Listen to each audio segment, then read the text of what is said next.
Hello guys! Kumusta kayong lahat? So, ayan na nga po si Olivia Grace, ang isa sa online pamangkin ninyo. Saan kaya siya dadalhin ng kanyang mga paa? Oops! Parang babalik na po siya at ayan, tatakbo pa siya. Sabi ko, huwag kang tatakbo kasi madapa ka. Pero ayan, nag-decide kami na kumain po ng dinner today sa labas. Kasama ang buong pamilya pero unfortunately hindi po sumama si tatay. Hindi talaga siya palasama or palalabas guys. So ayan, kami-kami lang, ang aking dalawang kapatid, ang aking bayaw, ang dalawa kong pamangkin, ang aking pinsan. At nag-birthday din ang isa kong pinsan, so binigyan ko lang siya ng pang-inom. So ayun na nga po, nandito po tayo sa Yup Queens. Ito nga po yung kanilang mga menu. And of course, hindi na nakapaghintay ang ating pambansang pamangkin. Kumakain na siya ng ice cream. Ay, sila palang tatlo. Ay, apat pala. Yan ang aking isang pamangkin, si CJ. And of course, Maria. And that's Jamie. At ang kanyang daddy.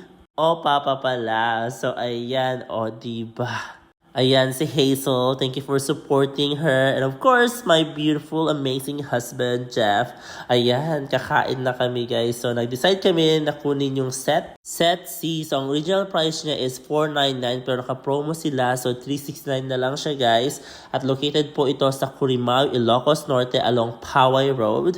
And actually, second time na namin dito. So, bali yung birthday ni nanay, nandito din kami. So, ngayon, bali, delayed na birthday celebration po ni CJ. Ayan, kumakanta po si Maria ng happy birthday. Sabi ko, nako, tama na Maria kasi istorbo na ang lahat dito sa restaurant. So, ayan, natapos na silang kumain. So, of course, kami hindi pa. Kasi kami lang anim ang nag-samyup at si Nanay at si James ay kumain po sila ng solo.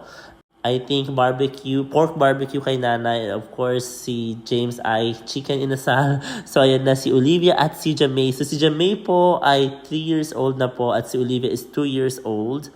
Magto 2 years old, I should say. So, ayan, takbo-takbo siya kasi sabi ko, hahabulin ka na ng aso. Pero as you can see po, mas malaki po si Olivia.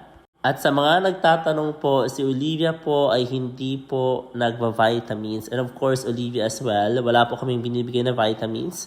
Oh, I stand to be corrected. Actually, binigyan ko sila ng Cherry Fair last month. Pero isang bottle lang at wala na. And take note, dapat kainin nyo lahat ng in-order ninyo kasi 100 pesos po ang multa. So yan po, binayaran namin 2,800 pesos and it's not bad. Kasi $6 siguro per isa. Kasi pag sa US, $30 to $40 per person na yan. Or actually more, guys. So sulit na sulit naman. So I highly recommend them, guys. So please visit them.